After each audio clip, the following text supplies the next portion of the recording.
reka mfate uyu mwanya ngushimire wowe mukunzi wacu hano ku rubuga rwa Today TV tukugezaho amakuru agiye atandukanye abera hano mu gihugu cy'u Rwanda ndetse no hanze y'u Rwanda. N'amakuru arimo kuvugwa cyane muri gitondo turi tariki 15 z'ukwezi kwa 9 umwaka 2024. Rero twaguteguriye amakuru menshi agiye atandukanye. Turagusaba ko uduha umwanya wawe twibutse ko ari twebwe twenyine tukugezaho amakuru yizewe hano mu Rwanda. Rero wowe yuka saa 11 zuzuye nibwo aya makuru akugeraho. Rero ntugacikwe n'amakuru tukugezaho hano kuri Today TV. Uhawe ikaze rero. Rwanda leta iravuga ko intara y'uburengerazuba ihana imbibi na Repubulika ya Demokarasi ya Kongo igomba gushyiraho ingamba zo kwirinda icyorezo cya kolera. Inkuru irambuye Gloria Tuyishime.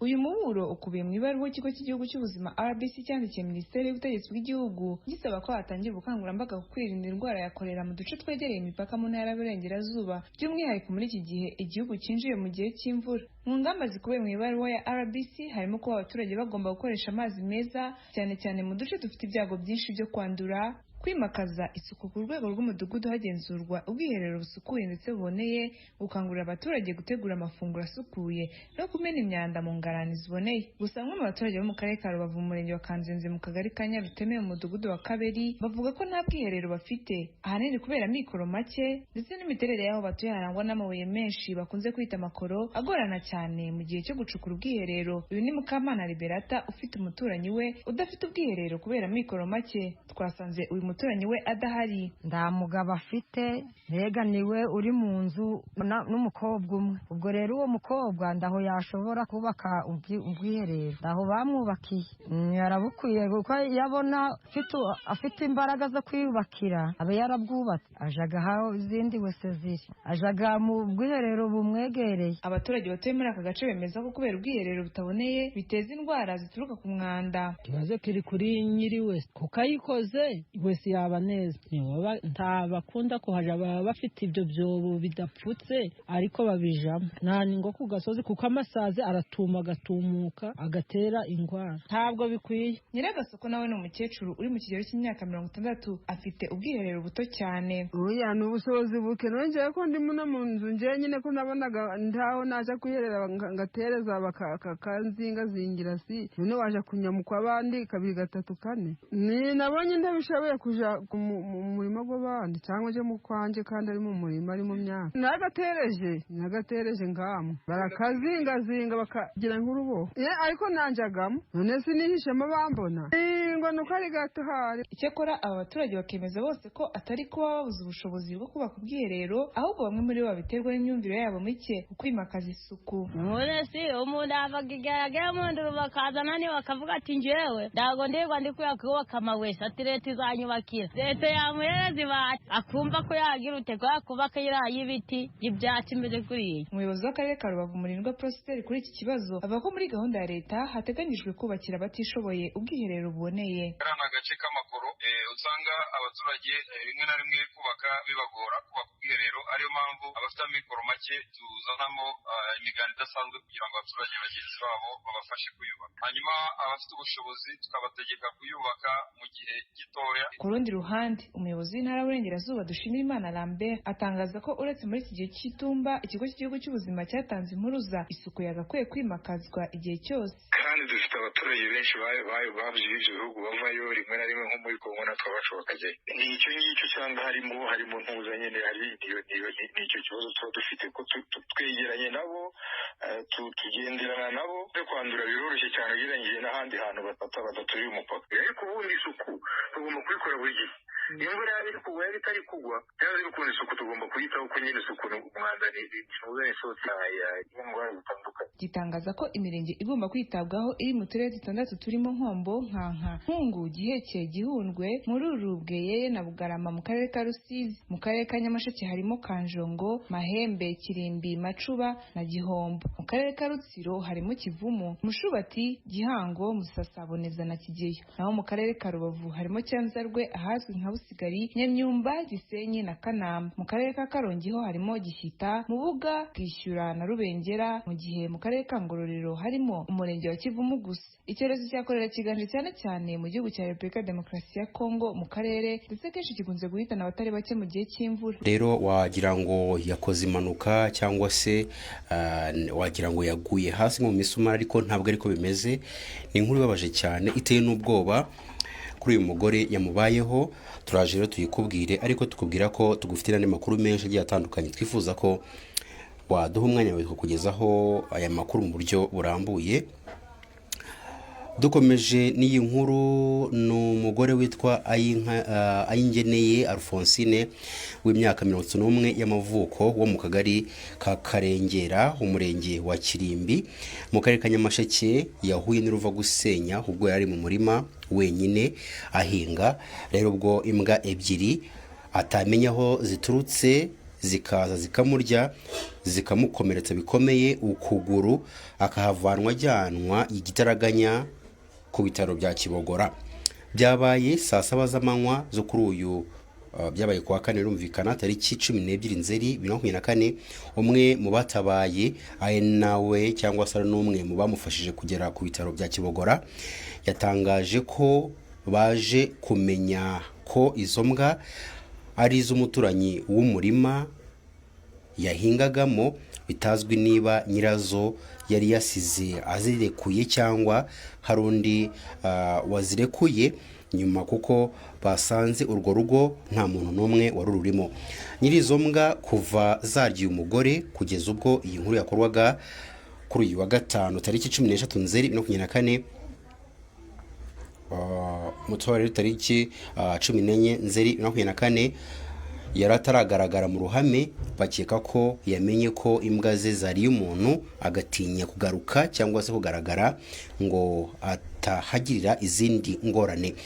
Yagize ati dufite impungenge zikomeye cyane z'izo mbwa, ntituzi niba zikingiye kuba zageze ubwo zijya mu murima witaruye urugo zarimo zikajya kurya uriya mugore wahingaga. Nyirazo akaba nta gipanga agira, zitazwi niba zinafite aho ziba hatateza umutekano muke. N'abana bacu kandi batangiye amashuri, abenshi bahanyura bonyine, akaba ataragaragara ngo agire icyo abivugaho. Turahangayitse cyane. Yongeyeho ati urebye uburyo umugore yaviranaga, bigaragara ko iyo adatabarwa vuba bari no gusanga yanogotse. Tukifuza ko ubuyobozi bwadufasha zikicwa. Nyirazo tutazi niba hari uruhare afite mu kuba zarekuwe zikagera mu murima kurya uriya mugore, agakurikiranwa nibura akazavuzwa akanacibwa ibihano byo kurekura imbwa ziryana zigakora ariya marorerwa. Umunyamabanga nshingwabikorwa w'akagari ka Karengera ari witwa Hategekimana Nelson yahamirije Imvaho icyo dukesha inkuru aya makuru, ashimira abaturage batabaye bakajyana uwo mugore mu bitaro bya Kibogora ataragira izindi ngaruka cyangwa ibindi bibazo bikomeye byatewe n'izo mbwa byaba byitezwe. Dukeka ko zari zikingiye kuko buri mwaka ufite imbwa wese tumusaba kuzikingiza. Nituzi uko byagenze ngo zigere mu murima ziryuriya muturage, ariko zimaze kumurya n'abaturage bamaze kumutabara, birumvikana bamujije no kwa muganga. Twamenye amakuru ko zasubiye kwa nyirazo.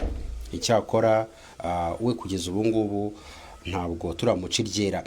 Avuga ko uwariwe n'izo mbwa yatanze ikirego kuri RIB, ikaba yatangiye iperereza ngo harebwe niba nta ruhare rwa nyirazo mu guteza umutekano muke, anamuvuze anategeka uburyo agomba kuzicunga ngo zitazagira undi zangiza cyangwa nibiba ngombwa zinicwe. Mu karere ka Nyamasheke hari hasanzwe ikibazo cy'imbwa zirera zirya amatungo y'abaturage. Mu mezi ashize zikaba zarariye amatungo menshi mu murenge. Aho rero Brigadier General Frank na Brigadier General Fred Twinamasiko bombi bo mu ngabo za Uganda UPDF bapfuye bazize impanuka y'imodoka muri Nyakanga umwaka ushize, nibwo Brigadier General Kambade n'abandi basirikare bakuru barimo General Kayihura ugeze kuyobora polisi ya Uganda bari barashyizwe mu kiruhuko cy'izabukuru. Brigadier General Freddy Bapfanye we yari akiri mu kazi, akaba yari umuyobozi ushinzwe amahugurwa mu ngabo za Uganda rwanira ku butaka. Inkuru y'urupfu rw'aba bajenerali bombi yemejwe n'umuvugizi wungirije w'igisirikare cya Uganda Colonel Deo Akiki. Uyu butumwa yanditse ku rubuga rwe rwa X yagaragaje ko kuba abasirikare bombi bapfuye nyuma y'iminsi mike Uganda itakaje Sarah Mateke wahoze ari umunyamabanga wa leta ushinzwe ingabo n'abazihozemo ari igihombo gikomeye kuri iki gihugu. Yagize ati ni gute twakwitega kumva igihombo mu gihe gito nk'iki ngiki. Umunyamabanga wa leta ushinzwe ingabo Honorable Sarah Mateke, Brigadier General retired Kabade ndetse n'umuyobozi wacu ushinzwe amahugurwa mu ngabo zirwanira ku butaka ariwe Brigadier General Fred Twinamasiko bakoze impanuka, bose bagiye gutyo. Imana ikomeza imiryango yabo n'ibihe bigoye barimo. Amakuru avuga ko bari abasirikare bombi bapfuye ejo kuwa gatanu ubwo imodoka bari barimo ifite plaque H4DF 2588 yakoraga impanuka. N'impanuka yabereye ahitwa Rukaya mu muhanda uhuza umujyi wa Kampala ndetse n'Amasaka. Amakuru teguriye rero tutabatindiye n'amakuru agizwe muri kano kanya, ntabwo twatinya kuvuga ko ari breaking. Rero turaza kugenda tugukurikirana tumenye byinshi kuri aya makuru n'ubundi cyangwa se kuri uyu mugore, aho rero ashingiye ku biteganywa n'itegeko nshinga rya Repubulika y'u Rwanda cyane cyane mu ngingo yaryo y'112 none tariki 13 Nzeri 2024 nyakubahwa perezida wa Repubulika yagize Madame Alphonsine Mirembe umuyobozi wungirije w'ibiro bya perezida wa Repubulika. Kwende makuru twaguteguriye ariko ribuze kuzagira aho ngaho akazi kakayirenga, kuko muri iki bintu byose mbona bigize ibyaha. Ntabwo akazi kazayirenga kuko ifite abakozi babihuguriwe, ifite ibikoresho bihagije, ifite n'ingengo y'imari ihagije. Ahubwo nibayikube kabiri kuko hano hanze haraza kuba ibibazo n'umwana w'utubazo. Aha, ejo nabonye umuntu ngira ngo wenda ni filime ya Spiderman ari kugira ati wa munyamakuru umaze iminsi ugaragara mbona wabonye handi yasohotse gutya akata gutya, niho wabonye? Yego, asohotse imahano gutya akata gutya, undi mwana avuga ati wabivamo wazabivamo. ariko aba bana bakora turiya dukoryo babahaye akazi bakaba ba detectives, kuko gutracking umuntu ukamugera aho mugera yebera byantunguye. oya bundi narashidikanyaga akosha ko byanyemeje ko ibintu ari ukuri, ariko se ubundi ariko se abamukorera iryo hohotera bamwirukankana kugeza avunitse kuki badafatwa? yabaye umugabo akaza karega akavuga ati nge barampohoteye, kuko sintekereza ko yari kumwe n'utujuje imyaka. umva reka nkubwire ijambo rimwe, ikindi si umugore we warize bafitanye isezerano, si n'umugabo nta nubwo bari kumurega, bari kwandagaza. bira rero naniboneye umugore we aho yavuze ati ngiyewe mwabivuga mwabigira umugabo wanjye mukunda urwahebuye. ngiye hari ikintu kimbabaza uyu munsi wa none n'ubundi niba ari izina bararyandagaje ntaveyo ashaka umwavoka arege ngiye niboneye umuntu yiyemera ati ninjye wafotoye amafoto namurege akafite akabike neza amurege. kugeza uno munsi wa none n'ubundi ni homboka amategeko hari icyo arengera uriya mugabo.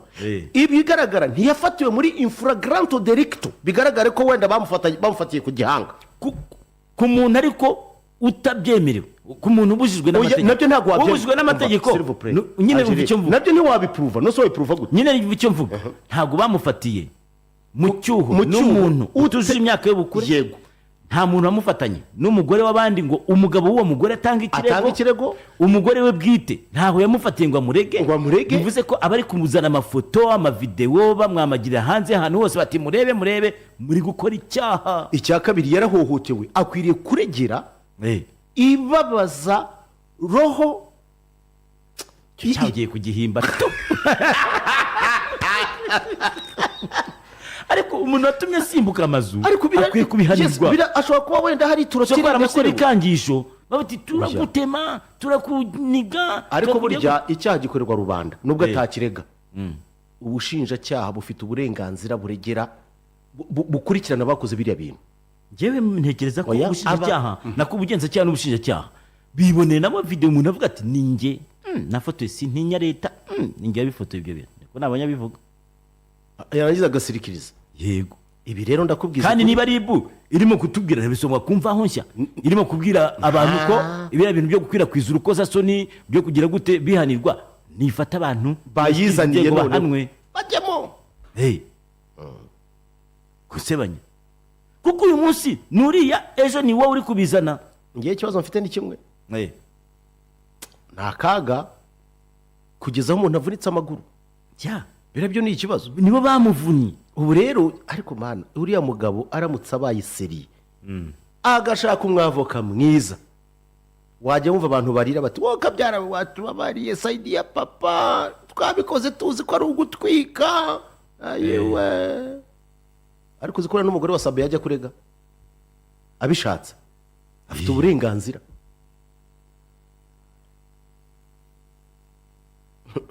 Hari ibintu nyamara agapfa kaburiwe n'impongo. Ubu ndabizi muraza kubisirikiza muvuge ngo Kenisi muto tubeshya mwe mujye mutubeshyira ngo twavuze ibi. Basirikiza ibingi. Ariko ibingi mu bisirikize turabibemereye. Rwose ndashaka bagwire yuko uriya mugabo akaga yahuye nako dushingiye ku mavideo agaragara amategeko aramwemerera kujya kurega. Yewe n'umugore we yabikora, yewe n'uwo bari kumwe yabikora.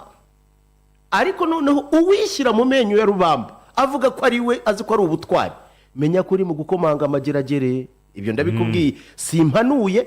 Ariko ejo bundi wabona murangira duhamagaye ati ni muza murebe wa mugabo wari urimo wamamaza muze murebe. Rero nabagira inama yo kubihagarika with immediate effect. Sino murimo murikururira ishyano, murimo murikururira kaga. Erega hashobora no kuvuka umuco mubi nk'uyu umuntu akazajya afata umuntu akamukubita yenza akamufotora akavuga ati mwambonye.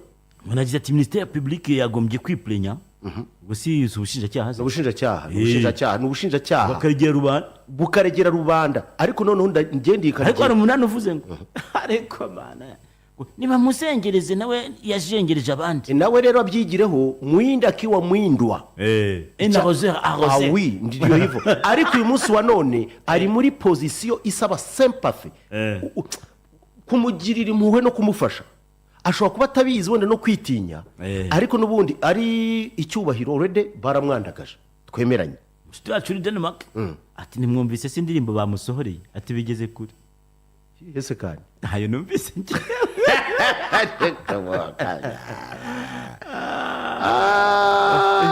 reka nisurize umunyamerika Jado Dukuze. Rero ni amakuru arimo kuvugwa cyane hano mu Rwanda, ariko tugufite n'andi makuru menshi turifuza ko uduha umwanya wawe tukugezaho amakuru yose twagiye tugutegurira uyu munsi wose. Duhere ku nkuru ya mbere, ni inkuru ivuga ko hari umwarimu urimo wafashwe na RIB arimo gukorwaho iperereza rikomeye. Yasambanyije abanyeshuri 4 yigisha mu ishuri rimwe, ikindi cya kabiri abatera inda bose, ikindi cya gatatu agerageza kuzikuramo, ikindi cya kane ngo hari umubare yari yariyemeje mu banyeshuri yigishaga. Turaje tubikubwire, ariko mbere ko tuyikubwira reka tukubwire ko muri Nyamirambo, mu murenge wa Nyamirambo, mu karere ka Nyarugenge, mu mujyi wa Kigali, hari umugabo uvugwa ko cyangwa se uvuga ko kuri ubu ngubu ubuzima bwe buri habi nyuma yo gukubitwa n'abanyerondo. Kuri ubu ngubu akaba ari kwihagarika hakaza amaraso. Yitwa Nkezabera Modeste, utuye mu kagari ka Gasharu mu mudugudu wa Kagunga.